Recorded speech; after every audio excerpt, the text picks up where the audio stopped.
What's up, everybody? What's up, Swaggy Vet Nation? Welcome to the Life After Boots podcast. I'm your host, Big Pen. I got my co-host with me, First Swaggy Vet. What's up, baby? What's going on, everybody? What's going on, Pen, with our Swaggy Vets and all y'all friends and family? Hey, I want to say Happy Mother's Day out there to all the mothers. Mother's Day coming up. And don't forget Memorial Day, Swaggy Vet Apparel Drop. Memorial Day, May 27th. So don't forget to go to swaggyvets.com, get your merch. We got patches. We got shirts. We got hats. What else we got? We got pins. We got pins. We got tumblers. We got tumblers. We got everything you need. We got everything you need. So Memorial Day, May 27th, the official drop, swaggyvets.com. Go ahead and go get your merch, all right? Now, I want to say we got a special guest. We got a real special guest. I'm very excited. One of the best leaders to do it in the Army. We bring into the stage Command Sergeant Major retired Ruth Drewitt. Say hey to him, Ruth.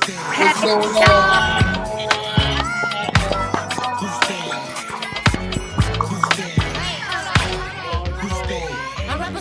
Hey, happy Mother's Day to you. Thank you. Mother's Day's coming up. Yeah. You're a proud mom. I am very proud mom to an Army sergeant. Oh man, non-commissioned officer. He got selected for recruiting, actually. No way. Wow. Yeah, he did. So he's going to be close to home.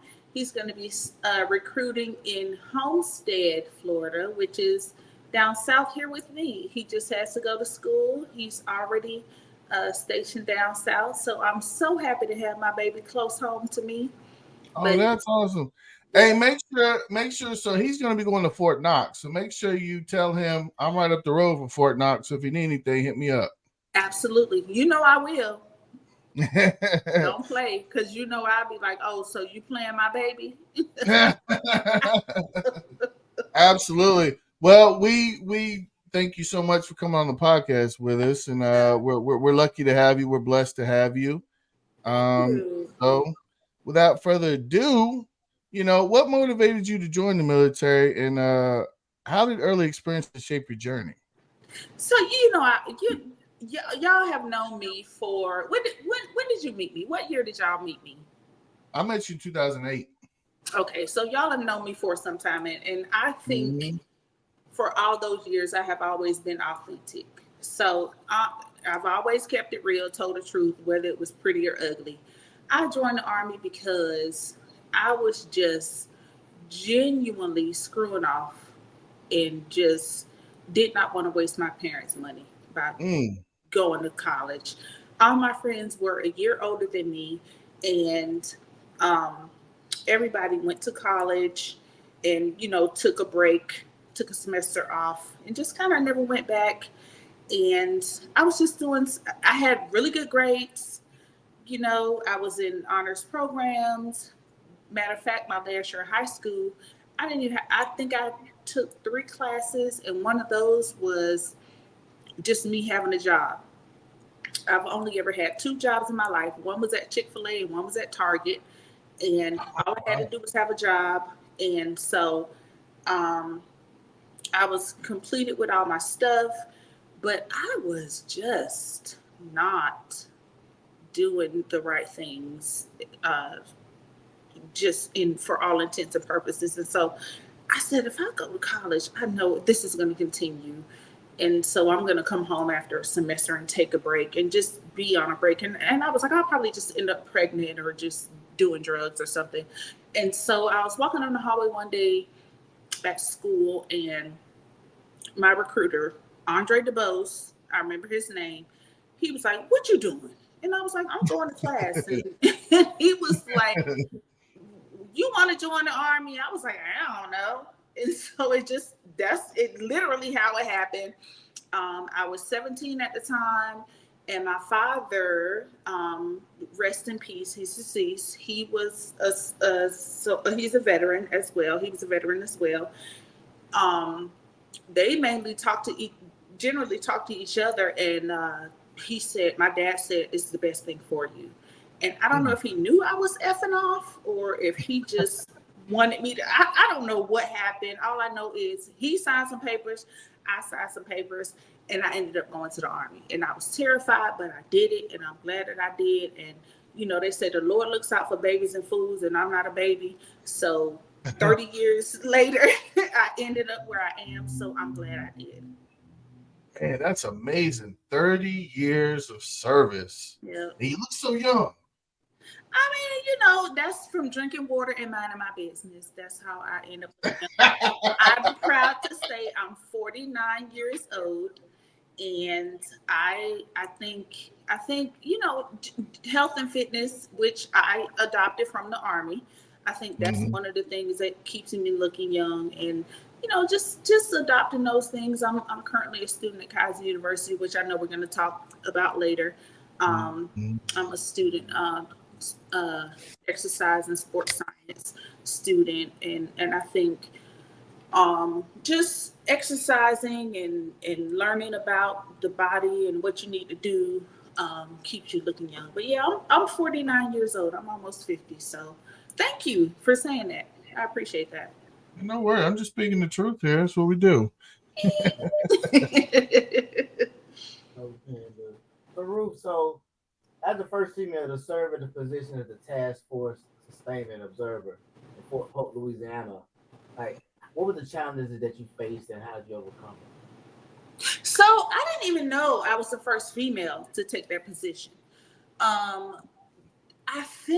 don't remember who brought it to my attention. It might have even been Ford to bring it to my attention.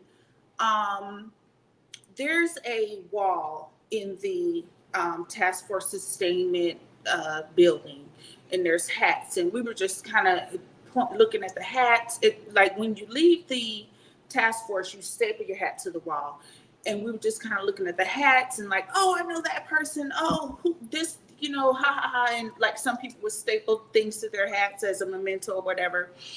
And so we were just kind of looking at all the hats, and we were having a conversation about the Task Force Sustainment CSMs, and it came up that there had never been a female Task Force Sustainment CSM. And so I realized at that moment that I had been the first. And so the job itself is challenging. Male, female, cat, dog, giraffe. It is a challenging position. You're in the field 24 to 26 days a month. You are helping these units get better to go to combat, literally. You are dealing with all components, National Guard, Reserve, active duty. You are telling them, hey, I know you think you got it together, but you kind of don't. And you're challenging people of your same grade. Like I'm talking to another CSM saying, yeah, you trained your unit to do this, and I know you thought this was dope, but also, yeah, not really. This is a new standard, because a lot of senior leaders, and as a senior leader, what I started doing was, let's say I want to correct a soldier, right? I could know full well that this soldier is dead wrong, right? I would walk up to a soldier and say, hey, I'm not sure what the new regulation is. Let's look this up together, because I think maybe your eyelashes or your ponytail or your nail polish or whatever. So I would pull out my phone and pull up the regulations so we could look it up together, even though I knew full well that this soldier was wrong, right? So that was my leadership approach. That was my challenge for them to understand. I'm not trying to make you look small in front of your soldiers. I'm not trying to tear down your training plan. I'm trying to get you to understand that things change every day. You need to understand that research, learning is not a detriment to your leadership. It's actually an enhancement to your organization. So that was one of my biggest challenges.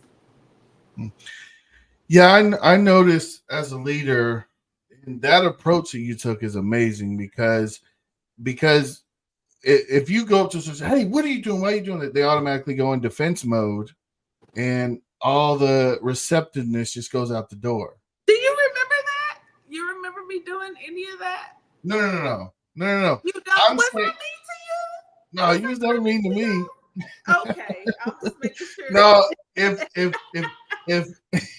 Don't put me out. Don't you put me out there, Ken. just for some context. Okay.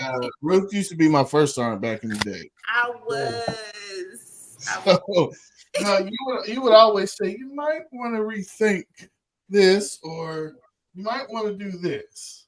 You always had a real, I wouldn't say soft approach, but it was definitely different from the 82nd, where we're always, do push-ups. You're wrong. Yeah, no, I don't believe in that. You're an adult. Yeah. You're an adult, and I believe in you thinking so you can learn. How are you gonna learn if I'm just yelling? And because the minute I raise my voice, you as an adult, all you're thinking about is me raising my voice. You're not thinking about what I'm trying to teach you. So if I'm asking you a question, you're thinking about a question, right? You're not thinking about me screaming at you. So if you're thinking about the question, you're trying to arrive at the answer, right? And that's my approach in life, period. With my child, with people I encounter, just in life. I want people to understand where I'm coming from, as opposed to shutting down because I'm being a bitch. You understand what I'm saying? Because they already think, oh, Black female leader, senior leader, oh, she about to come in here being weird. Like, no, I don't want that. And that's another one of my challenges as a senior leader. People expect me to be this rah, I don't care what you say, I'm in charge. No, because if I have to tell you I'm in charge, I'm not. And so that's always been my approach. That's a good approach. Now you've served in overseas humanitarian missions. You have a bunch of combat tours. How has all these experiences influenced your perspective on leadership and service? Some of the humanitarian, like when I was in Guantanamo Bay, for instance, we had to provide the migrants because they would, pull them out the water, bring them to Guantanamo Bay. And they would take like the MRE boxes and they would make dressers.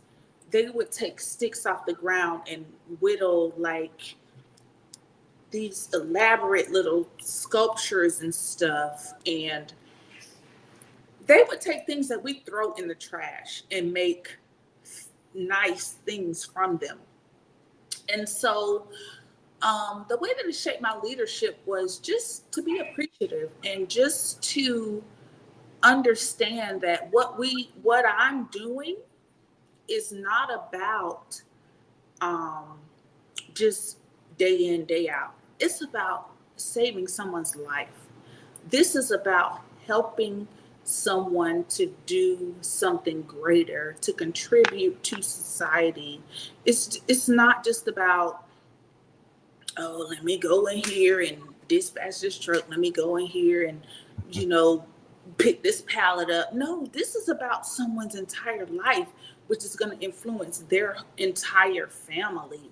So that's how those deployments, like being in another country, literally being seen as someone who is rescuing them, that was a big deal to me. And I just never saw it like that because we take so much for granted in the US. The things that we throw away, they see that as treasure. And I never saw it like that until I saw them take the things that we throw away and turn it into such useful things. And I would be like, what did you make that from? And they would show us and turn it. And I was just like, oh my gosh, we would never do that because we're so wasteful. We're so used to just having things at our disposal. So as a leader, it made me be more appreciative of the things that we have at our disposal. It made me be more appreciative of time, resources, and people, just each other. Okay. So kind of like what we take a lot of stuff for granted here. Absolutely. And I don't take it, it made me like I remember your daughter Michaela. I remember John's dog Georgia. I don't know where she is. I don't know who got her or whoever, what happened with your situation. But I remember small things. It made me start remembering small things about people. So because their lives are so convoluted that the very tiny things matter so much to them, so it made small things start mattering to me. Oh, okay. Where is Georgia, by the way? I had so many dogs named Georgia. I'm talking about the English bulldog. Bulldog. We have rehomed her when I moved. Okay. You remember the one I'm talking about, right? I know, yeah, exactly. Okay. See, I remember. And then Michaela, remember I just asked about Michaela. So it Mhm. just made me start focusing on people and the little things that people don't focus on, like the little stuff that people throw away, discard, like, oh, okay, whatever. So yeah, I really, really started focusing on people and things. And I really think twice before I discard memories, people, and things, because those things are important to people who have literally nothing. Oh, absolutely. It's a great Yeah. points. Yeah. So Ruth, with your background in logistics and support, what lessons have you learned about effective team management and mission readiness? Oh man. So let me tell you, if you don't do your job as a logistician, everything fails. Just even in training, we provide the bullets, the beans, and people, people say bullets and beans, but being a first cavalry division sustainment CSM, you got to provide the fuel, you got to provide the food. Everything you do fuels the mission. So I've learned that coordination, motivation, cohesion is everything. There were times, let me go back to the 82nd, where I know y'all from. There were times when I had the distro platoon, and they would be out there supporting a mission, and they would tell me, okay, we need this truck out here supporting this mission for X amount of time. And I would come into the motor pool and my truck wouldn't be back. So I would get in the truck and go out there and be like, hey, you said this truck was supposed to be back. Oh, we needed it. So my soldiers, being disciplined soldiers, would stay out there longer than they were supposed to. Way over time, they were tired, they were hungry, they weren't prepared, they didn't have food. So me coordinating, hey, let's get another truck out here, let's get my soldier out of here to go to sleep, eat, and all this stuff. So it's about being proactive. It's about coordinating with the people who need the support. It's about you got to kind of be a bulldog, because if you tell me you need me from X amount of time to X amount of time, and you need this vehicle and this amount of support, that's what I'm going to give you. I am not going to over forecast because you don't know what you need. And so communication is paramount. I'm a very big on communication in real life, relationships, at the Walmart. When I'm showing the person my receipt at Walmart, I'm communicating. How you doing, Mr. So-and-so? I am a talker. And they say sergeant majors are talkers. I guess that's maybe why I got promoted, because I be talking. So it's about communication, logistics, because you might think you need that truck for 2 hours, but if you talk to me, I can tell you as a logistician and a sustainment professional that you're gonna need 2 trucks for 7 hours. You understand what I'm saying? So that was really big for me, because I am a mama bear through and through. I need to protect my assets, my resources, which are my babies. I call them my babies, my soldiers. So that was really, really big for me as a sustainment professional, because a sustainment professional is going to sustain its its major resource, which is its soldier. You got to have somebody to drive that truck. Yes, I have MREs, I have bullets, I have fuel, I have all these things, but who's going to get it to you? The soldier. And that is the most pivotal resource. That is who I am here to protect. So you're not going to wear my soldier out. You're not going to have them on the road sleepy. You're not going to have them out there hungry. You're not going to put them in danger and have them running off the road and flipping stuff and doing all that stuff. No, you're not going to do that. You're going to tell me what you need, and I'm going to put them on the proper work rest cycle so that they can sustain you. That's my logistics spiel. That's a good one. Hey, and the soldiers where the rubber meets the road. Absolutely. Because of that, listen, statistics have shown that if you are tired driving, it is equivalent to drunk driving. Same exact thing. I'm not going to do that with my soldiers. So, especially if you got them trucks with lives in the back. Big trucks with ammunition? No, absolutely not. Hazardous materials, fuel? Absolutely not. Good point. Now, Ruth, you had a plethora of education throughout your career, earning your degrees in psychology, business administration, and currently studying exercise and sports science. How have these diverse academic pursuits completed or complemented your military service?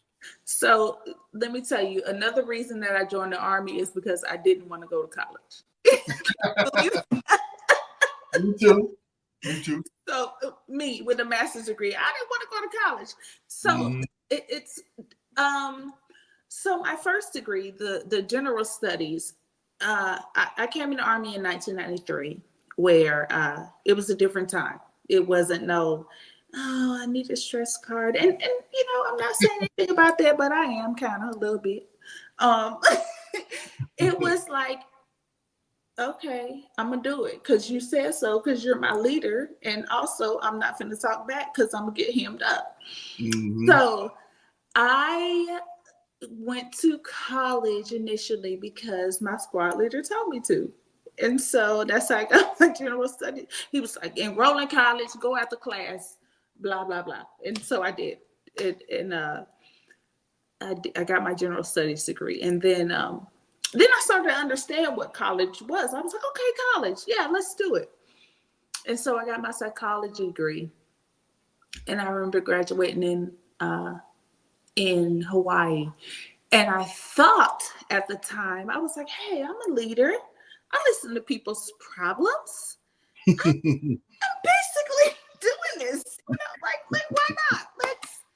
And then as I became more senior and had to listen to people's problems, I was like, hell no.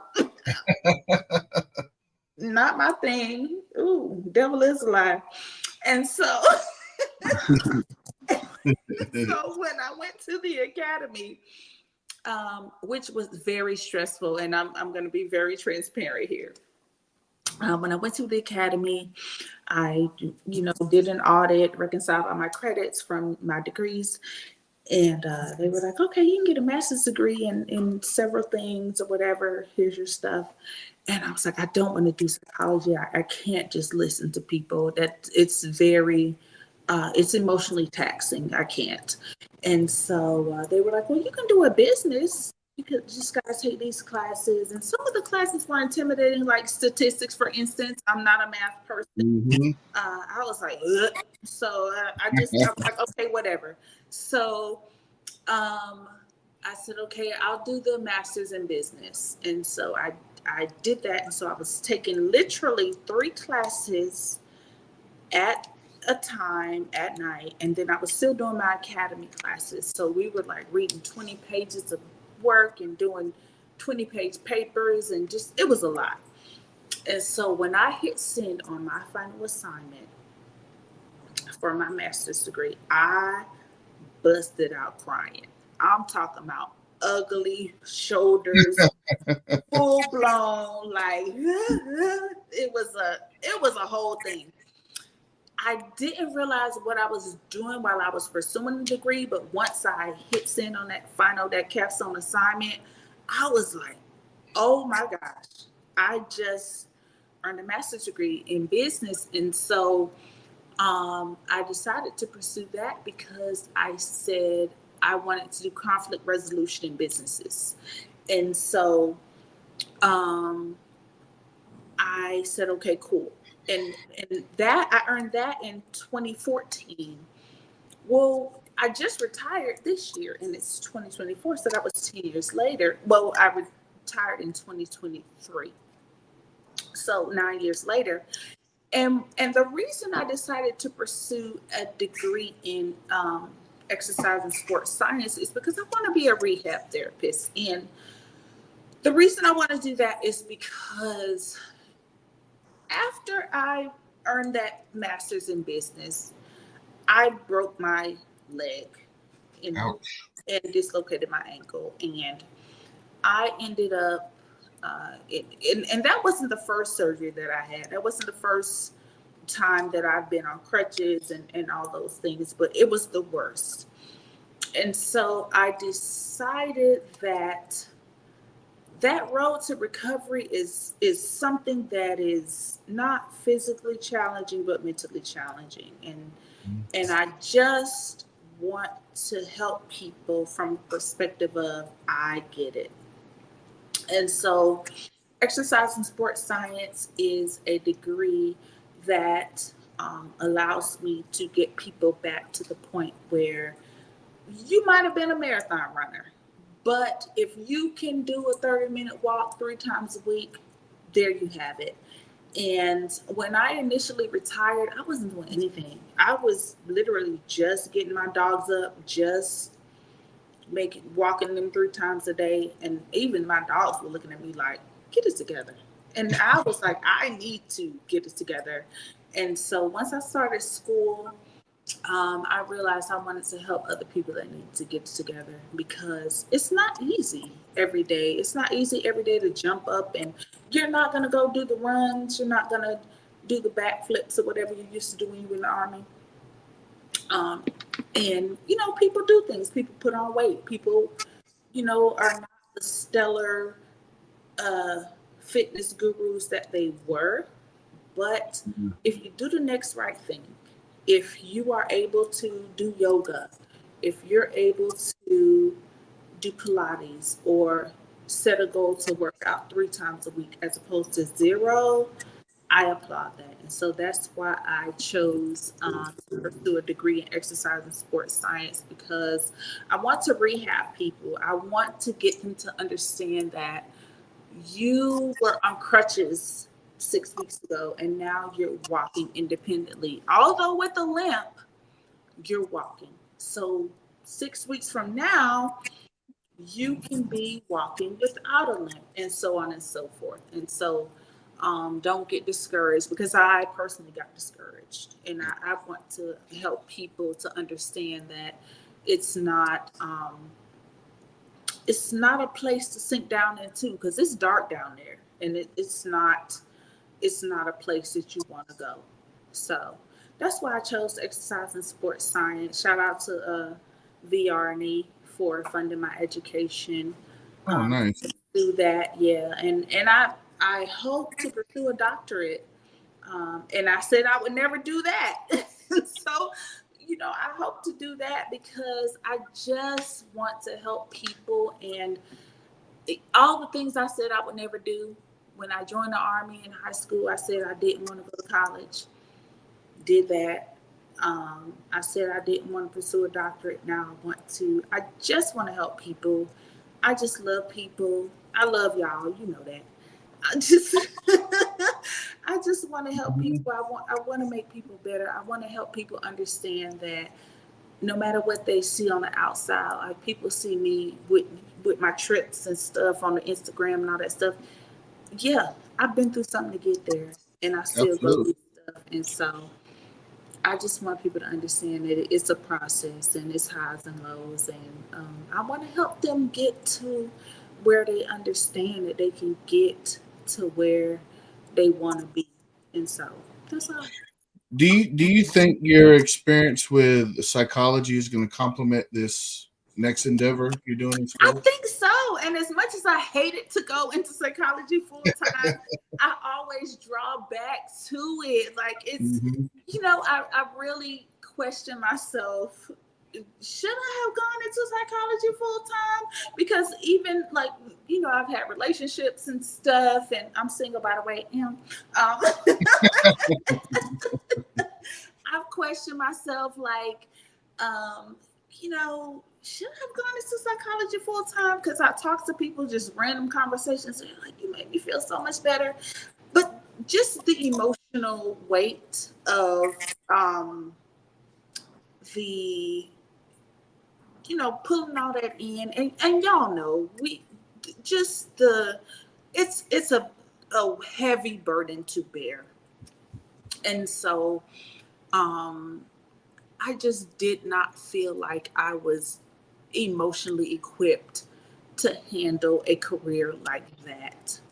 And so as good as people think I might be at it, I just did not think I could handle that weight, because being responsible for somebody else's burdens that would keep me up at night, and I need my rest, because I gotta look, I'm saying, I gotta keep this thing popping. I can't. Yeah, I just couldn't. Sorry. As many people as I would love to help, I want to help the world.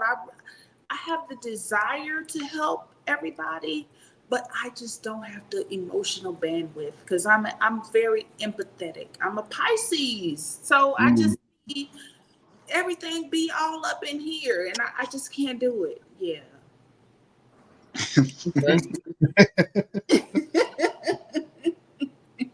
So, but as Ruth, so I know you completed like numerous military schools and training courses, including the Sergeant Academy. What advice would you give or have for some inspiring military leaders out there that's still coming up behind your shoes? You know what? My advice is, and always has been, compete with yourself. Don't look to the right or to the left. Don't worry about what nobody else is doing. What would you like to achieve as a leader, as a soldier? What do you want to do for your soldiers? What would you like to accomplish? A lot of people be worrying about the wrong stuff. They be all in other people's business. That's not your business. Do what you want to accomplish. If you want to get a degree, pursue a degree. If you want to make master sergeant, focus on that. Look at the statistics. Look at what the trends were for the people that made master sergeant. Don't be talking about, well, she did it. You know how many times? Let me tell y'all something. I'm finna be real transparent. Because can I be transparent on here? That's what we do. Do you know how many times? So I made sergeant first class and master sergeant, and so when I got to Fort Bragg, I was coming from Korea. The list came out maybe like a month and a half after I got to Bragg. I don't know if y'all remember. Y'all might not have known me then, but I was not airborne. I didn't go to airborne school until after first deployment. I was already a master sergeant when I went to airborne school. Sergeant Major Flowers, who I'm still in touch with, mine screwed me into going to airborne school, right? I'm already a master sergeant. I still don't know what he said. He hypnotized me. So He has that ability. he does. And we're still in touch today. I'm going to text him after this. So I got asked so many questions about, where have you been? What have you done? How did you do this? And, people just thought I was not up to par because I was not I hadn't been there. So I just feel like people need to focus on what they want to accomplish. right? Mhm. It's not about what people think you should have done. It's about what you're supposed to do for you. Period. That's how I feel. I agree. That's a great answer. Easy. Going to airborne school is a master sergeant. That's Let me pretty tell big. you something. I wanted to trade my body in so bad. I was hurting. I could have been a sponsor for Tiger Balm. I bathed in Tiger Balm and I was hurting. And let me tell you, I fell out of like one run. The run that we had to do, I don't know if y'all remember this. We had to do the run from like the barracks to the, like it was all the way down, like all the way to the end. I don't remember what it was. It was one run all the way to the end, and I kind of fell behind it. It was like, oh, you got Saturday run or whatever. And I was like, I'm 97 years old. Are you really going to make me do PT? And I got out there and I did it. It was me and like 4 other people. And you know what? I didn't feel bad because they were like 19 and I was 97. So it was what it was. And guess what? I graduated. I got my wings. I jumped with y'all. And it was what it was. So I commend you because I went at 18, and when you out there at 0430, you hold your canteen up and they slap you in your canteen to make sure it's full of water. And Sergeant Airborne's like, if you don't feel like jumping out of a high performance aircraft today, go ahead and step up. I thought about stepping over to the side a couple days. And let me tell you, guess who was number 1 jumper? You. Yeah, I was too. My first jump. They wanted to make an example out of me. And you know what? I had no problem. And let me tell you something. I always tell folk, I don't think I ever jumped out of a plane. I always feel like I was pushed. I don't feel like I would jump. But it's all good though. You know what I'm saying? I did it. I'm alive. I got all my limbs.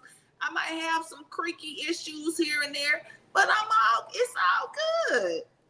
And that's what a lot of people don't know about me. I was an old ass master sergeant running with them 18-year-olds in airborne school. That's a good accomplishment. Wow, that's crazy. I didn't know that. I thought you came here. I know. Nope. You snuck that in on us. Sure did.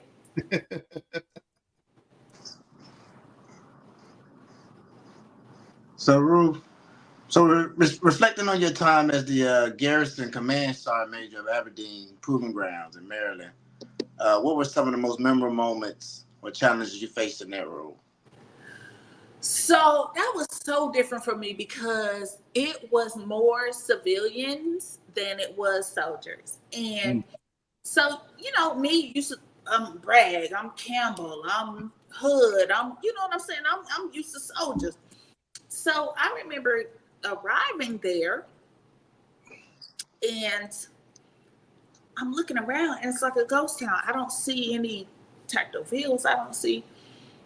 And it's just like really nothing going on. And I'm just like, what's going on around here? And so I had to get used to the quietness. I had to get used to the civilian population. I had to get used to the political nature of the garrison. So when you're dealing with civilian GS workers and contractors, there's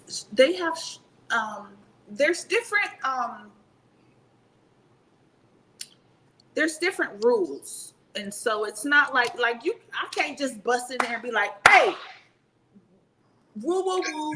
Like, you can't do that. So I had to learn a lot. I had to learn what their structure is, how they're evaluated, how we deal with them, what my parameters were, because I really, like, even if I thought they were if I thought they was a soup sandwich, They was just, I'd be like, I think that person is screwed up. But that had nothing to do with me personally. I had to deal with whoever rated them. You know what I'm saying? So, and then I had to deal with, oh gosh, there was this system, ICE, Interactive Customer Experience, I think it was called. And people could say anything they wanted to on there. Oh, Man. it was atrocious. Like, they could be like, Command Sergeant Drewitt is a walking giraffe that licks people. Like, it was horrible. Like, I did not like that. It was kind of like walking on eggshells, and that's kind of when I knew I needed to kind of retire. When I learned the process of when I learned what the process was of getting someone who wasn't performing in their civilian position to not be in that position anymore. When I learned, oh, you gotta, it's an act of Congress to get them out of there. When I learned that, as opposed to like paperwork on like for with a soldier. If a soldier is effing up, like, okay, council statement 3, Article 15, you're out. It's not like that it's different. It's loopholes. I just felt uncomfortable. I felt like I was walking on eggshells, and it wasn't like that with everybody, but the system was what it was. And I loved the garrison overall. I did, but it was just a culture shock for me because I had never dealt with anything like that ever in my military career. So anybody that's dealing with a garrison, it is very, very different. It's civilian centric, and it's very, very, it's a learning curve. You really have to do your research and know what you're getting into. That's what I was going to say. So you had to kind of switch up your leadership style a little bit. Big time. And that's what I'm saying. You can't go in there like, rah. Yeah. None of that. There's no rah. There's none of that. It's just like, hey guys. You know what I'm saying? It's something. It was very different for me, and it's and so they have the garrison the garrison pre-command course or whatever that teaches you things about the garrison administratively. But if you are a brag or like a brag person or even a calf person, it is something that you got to be like, oh, okay, let me you got to dial that back. Yeah, you got to dial that back, and you got to learn this. And there's even totally different systems that they use, like for their evaluations and things of that nature. So everybody's like, APG major retired. No, it was time. I was 30 years in. It was time. I was not trying to do anything else. But it was definitely, I would say, if you want to transition to the civilian sector, perfect job, perfect place to do it. Absolutely. But just, it was a shock for me. Absolutely. So. Okay. I mean, we were talking with a couple of episodes ago. We were talking with First Sergeant Hamilton. He works with DLA, and he works with a lot of civilians. And he said, "Yeah, it's a lot different." He had to kind of switch his stuff up when he went there because he's like, "They come in here, they do their 8, and they gone." Yeah. And so we as soldiers, we're like, if so, how we were as soldiers, like if I was to call your phone as your first sergeant after hours, you was gonna pick it up and you was gonna be like, "What's up, Top?" Yeah, them they're like, "I'm off." Like, what you mean? Send a voicemail. Anyways, I'll see you tomorrow. Like, it's totally different. And there are awesome people. Like, I even still keep in touch with some of the civilians that I work with. Like, we text, we kiki and that. But It's just a different system. And Mm. even they acknowledge that it's a different system. Okay. Yeah.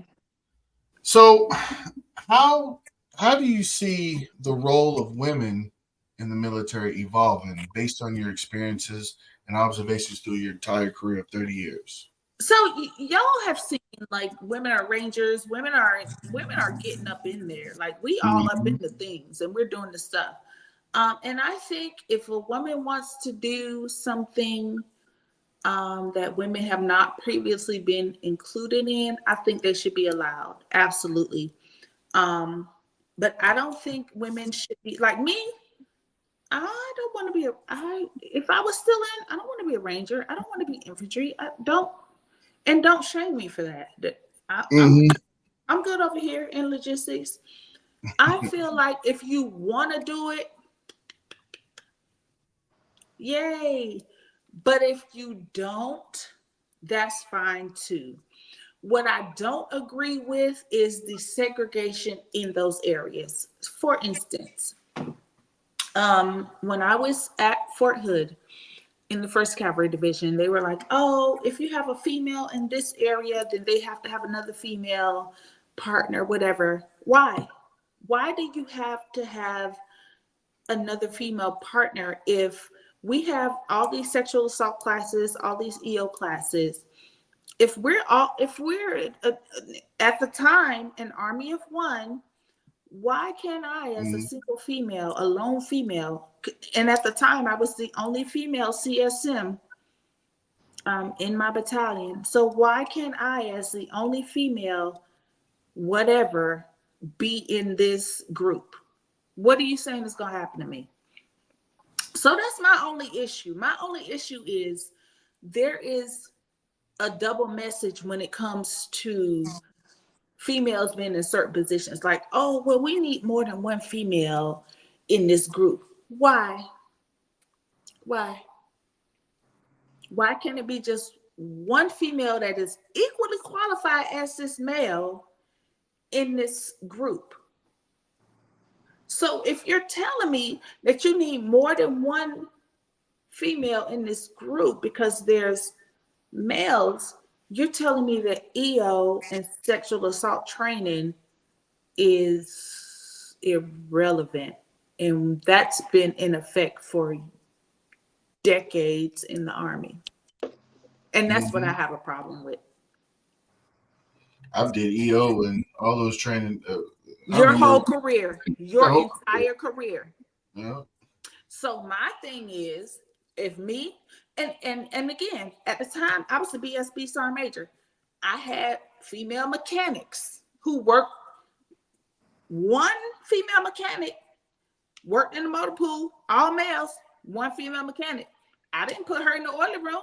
I put her in the motor pool, right? So if I have a female cavalry person who just graduated, I'm going to put her down there with the cavalry people. So why are we segregating people? That's my only issue. They want to treat this stuff delicately because it's new. No, do it like you do the ordnance and the logistics people. If I have an all-male warehouse and I have a female warehouse person, I'm going to put her in a warehouse. I am not going to put her nowhere else because she's a female. And that's my issue. You want to look at gender when it comes to certain MOSs because it's new. But you do all this mandatory training in the Army because it protects females. But then you say, oh, we can't. Okay, so are you protecting females with the training or not? Does the training work or not? Do the infantry men get the training or not? Do the cavalry men get the training or not? Who does the training apply to? Because if it applies to the whole Army, send her over there. That's my issue. Okay. Boom. Sorry, I ain't mean to come out my bag. Let me get back in my bag. You speaking, you're giving your insight. That's what we want. So, how do you? Well, you already answered this one. So, how do you? What are some key values and principles that guide you throughout your military career, and how would you apply them in your post-military endeavors? I have always been big on treat other people how you I'm want to sorry. be treated, respect. Like, don't. I have always treated people like adults. I understand. I got this on my chest, and you know, when I came in the army, it was collars. Got Mm-hmm. on my chest and my collars. But you, is a human being. You're a person. Talk to me. What's going on? My values are respect. Talk to me. Let's find out what's going on. Let's get to the bottom of this. I don't believe in treating people like children, especially if they're grown. If you're grown, if you were able to come into the army. So let's talk about this. Let's find out what's going on. You're not going to act out. You're not going to act like a child because you're a PFC. You're not going to show out because you're a specialist and I'm a first sergeant, because we the same age. Damn near.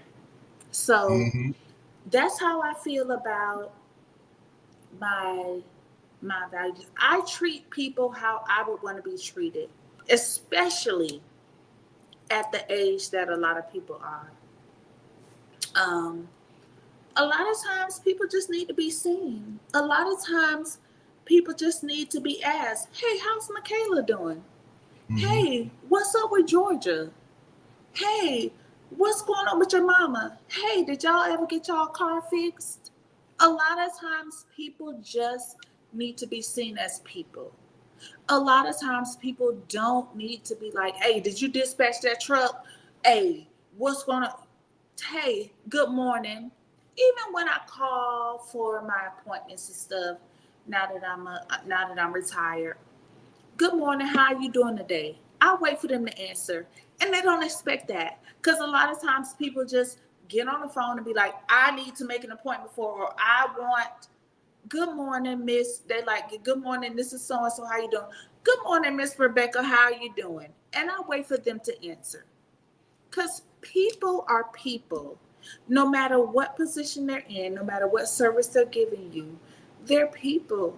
And sometimes people just need to be told, have a good weekend. Sometimes people need to be asked, how is your day going?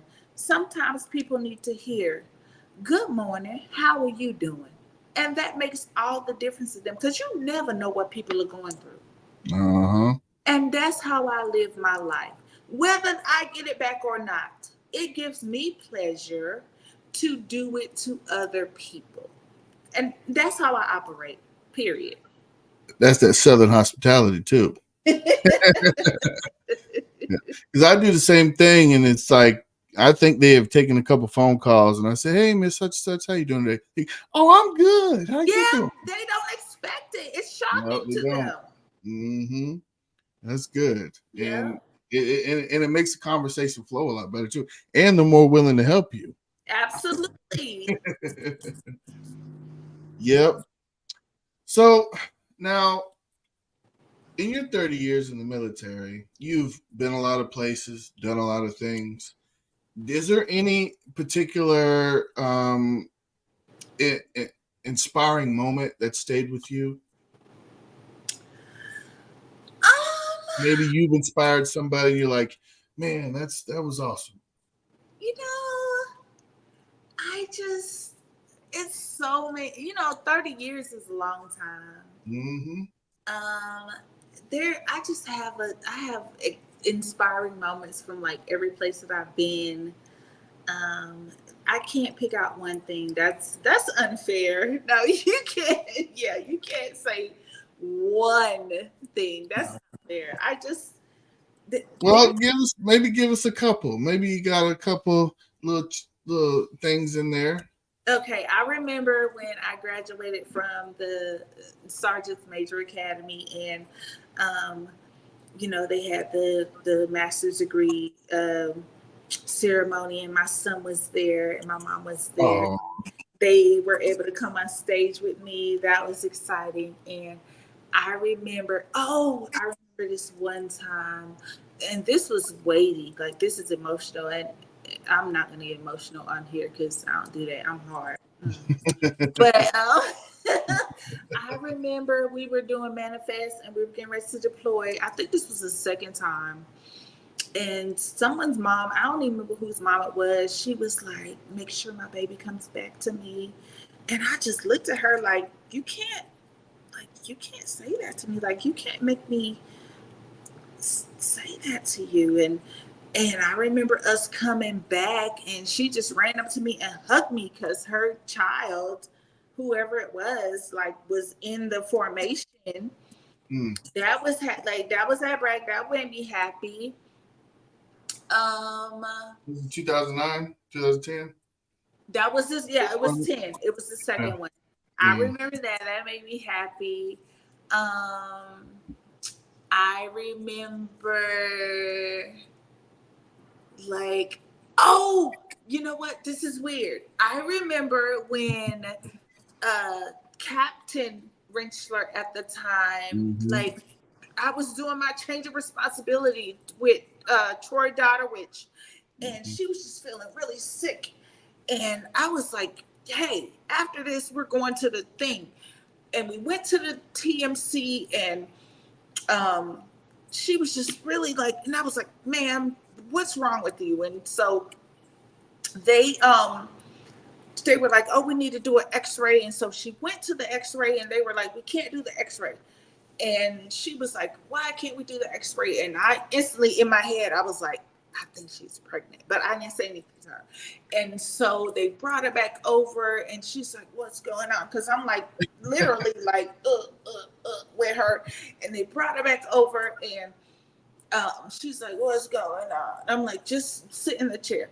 And the PA comes out, and he's looking at me, and I'm like, and so I'm like, I think you're pregnant. And the PA is like, you're pregnant. And I was like, ah.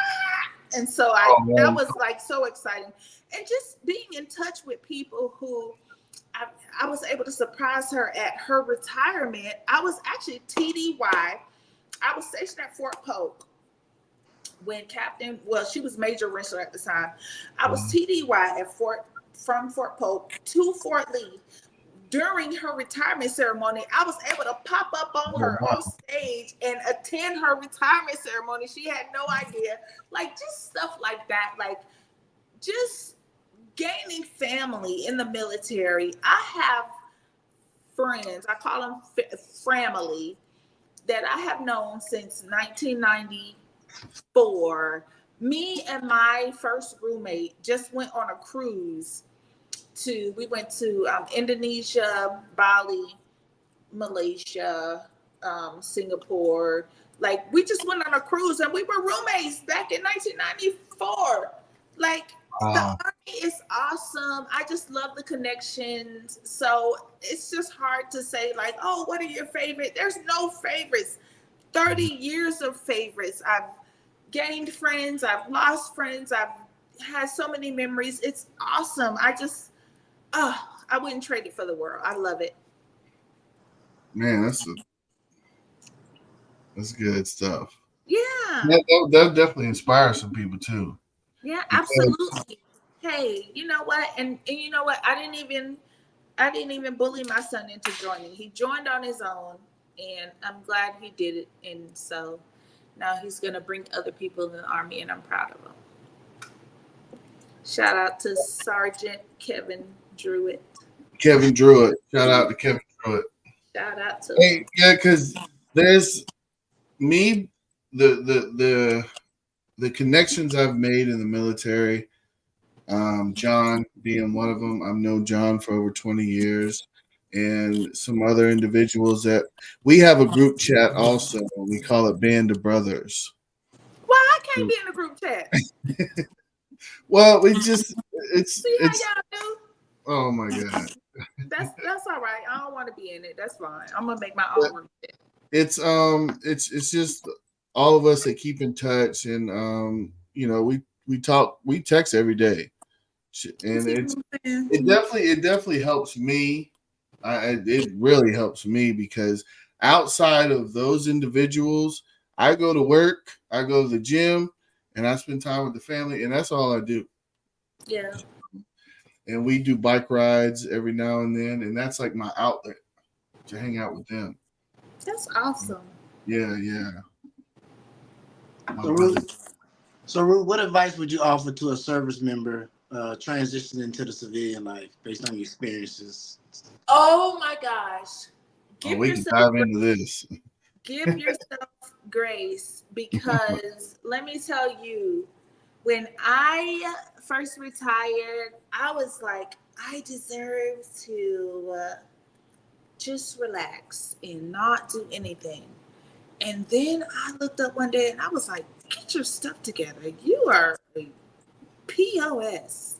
Like, stop trying to shove 40 pounds of crap into a 10-pound bag. Get it together.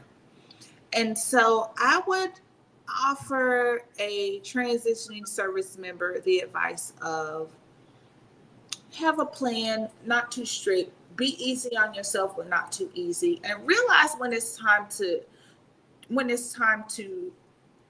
come up with a plan. Yes, it's okay to ease into that transition, but realize when it's time to stand up and do something different.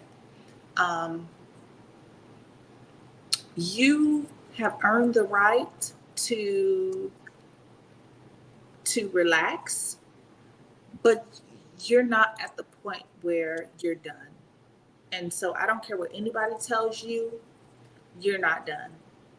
Find out what it is you have to offer your community, your neighborhood, your family, your universe. Find out what you have to offer and get it in. Give it to them. And do the next right thing. So whether it's starting a nonprofit, going to school, walking your dogs every day, do the next right thing. Just don't slide down that slippery slope of I deserve to relax, because relaxing turns into being a bum and being depressed and not doing anything, and your dog's looking at you like, get it together, because that was me. Was it a big difference having structure, in the military? I know for me, when I first got out, I went right to work. I went to the oil fields. I was hauling oil. I was working 12 hours. I should have took a knee, but I didn't. I didn't take time for me. And I was really depressed because I went from having a structure, wake up, go to PT, do this, do that, having a structure to not having a structure. And it kind of depressed me a lot. See, I don't think I could have done that, but I did the opposite of you. I did military to nothing. And you would think, because I was at the garrison, and shout out to Johnny Cassiano. He gave me the liberty to do my appointments, not come in, kind of do meetings from home. So I had the proper transition, but once I kind of came back to Florida, I was just kind of like, I'm tired. And that was not, I just didn't have any, other than my medical appointments, I didn't have anything to be like, at this time you need to. And that's really dangerous for somebody. And I'm very transparent with my medical issues. That's really dangerous for somebody with mental health issues, which I have. So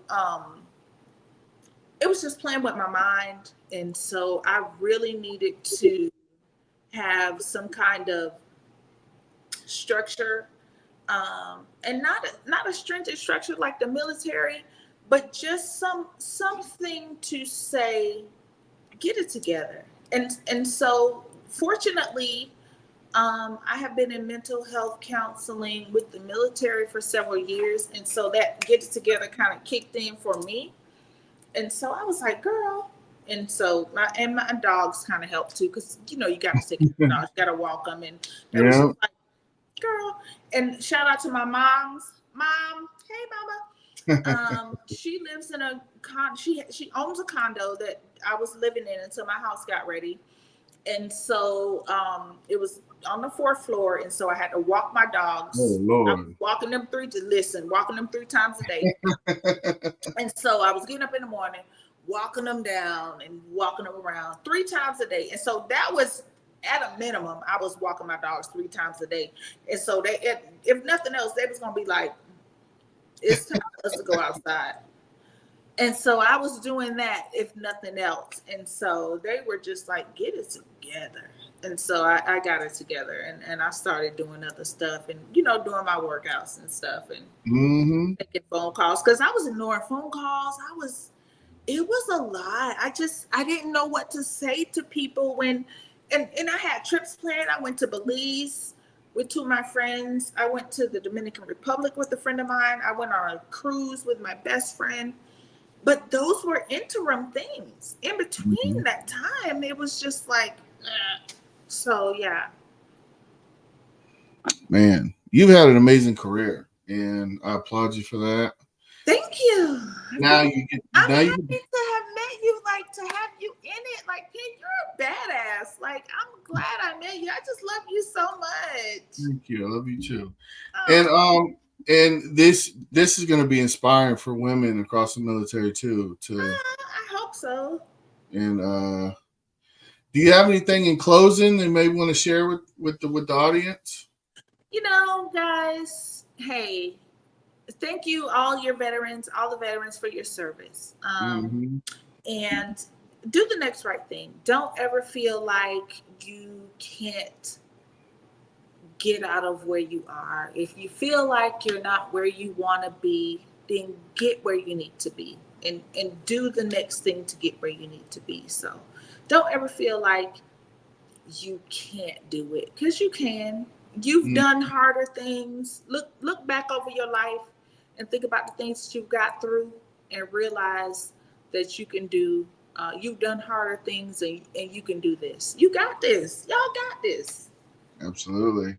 Yeah. Well, it's such a blessing to have you on the podcast, Ruth. Absolutely. Anytime. And we lost John. But we finished it up. You gave us everything we needed to know. We learned about Ruth, learned about your amazing career, and you're going to be inspiring for women in the future. We appreciate you. Thank you. All right. We'll see you on the next one. Peace.